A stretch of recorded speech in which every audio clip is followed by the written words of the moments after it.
For the optional component of my final project, I decided to run through the mission in Kerbal Space Program, a popular space sim. Now here we see the solar system in KSP, and I'm zooming in to look at the Earth analog in-game, Kerbin, because it would be really challenging to have full-scale planets. The game just basically gives you the planets of the solar system on a smaller scale. And I'm zooming out, and I'm going to show you our destination, the Mars analog, or Duna. And as you can see here, it has one moon that is not potato-shaped, much unlike Mars, but otherwise it's pretty similar. It has the polar ice caps, red, rocky, dusty surface. What else do you need? Now for the launch vehicle, I selected the Atlas V 501 configuration, and this is probably the best I could do to recreate it. And my cursor over here is hovering around the flag, which I selected as the ESA flag, just to give a tip of the hat. And liftoff.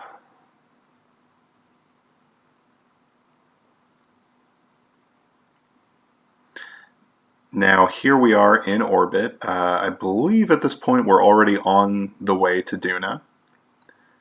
And I'm panning around the spacecraft here just to show you. Yep, and there we go with jettisoning the fairing and giving you the first look at the lander itself and the cruise stage. Solar panels up there on top.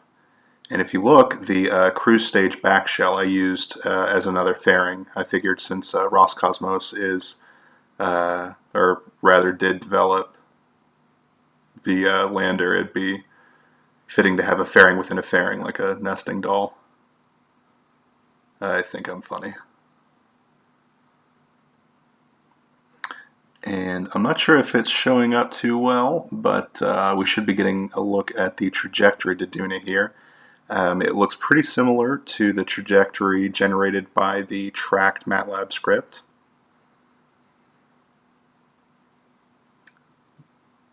If I remember correctly, I think the travel time was a little bit longer, maybe 250 days or something, as opposed to the 200 that tracked provided. Something I wanted to show you here, I'm not sure if you'll be able to read the numbers on the readouts here, but if you recall, we were supposed to allow for a pointing error of up to 30 degrees in our cruise stage of the solar panels with respect to the sun. And so I'm just kind of demonstrating here how the simulation in the game handles this pointing error. And it kind of does on-the-fly calculations of how much sunlight your solar panels are getting. And I thought that was kind of neat, just to change your attitude and to watch your power level rise or fall accordingly.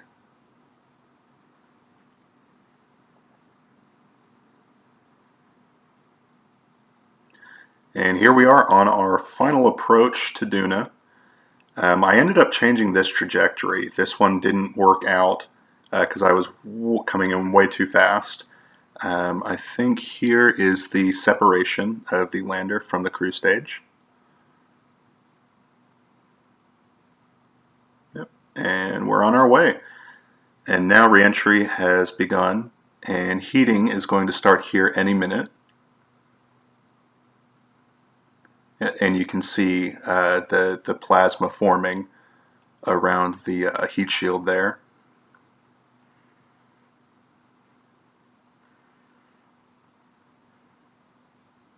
Now when I tried to do this earlier, I came in way too fast and way too shallow, and no matter what I did, there wasn't anything I could do to keep from blowing up pretty much. It looks like we're heading for the bottom of that valley there. Should be a nice flat place to settle down.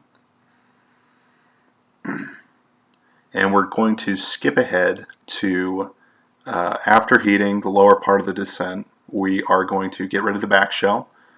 and we are going to pop off our heat shield.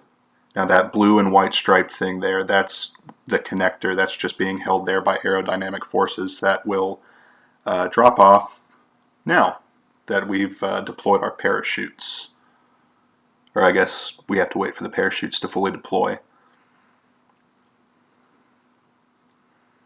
Now I ended up going with 3 parachutes because having one parachute in the center would have interfered with the interface, the docking interface with the cruise stage. So I had to kind of balance it out and have 3. And there they are opening up, and you saw the connector there fall. And in a minute here we're going to cut our chutes and we are going to test out these really cool engines. My favorite thing about the Schiaparelli lander was the thruster configuration. Those 3 blocks of thrusters were really sleek. Since my mass is pretty low here, I ended up just going with 1 single engine per block, but the principle is pretty much the same. Got our parachutes cut, and we're going to begin powered descent. And if you look, you can see them firing and pulsing. And I'm obviously here. I'm focusing and trying to keep as level as possible.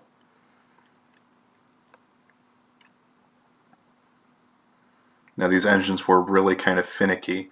They kind of wanted to fire a little bit harder than you'd like.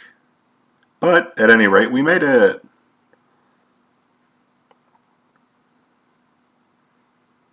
And now Schiaparelli can do its science, and the way is paved for the 2020 rover landing.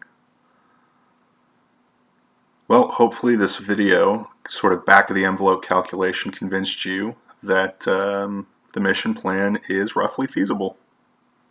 Thanks for watching.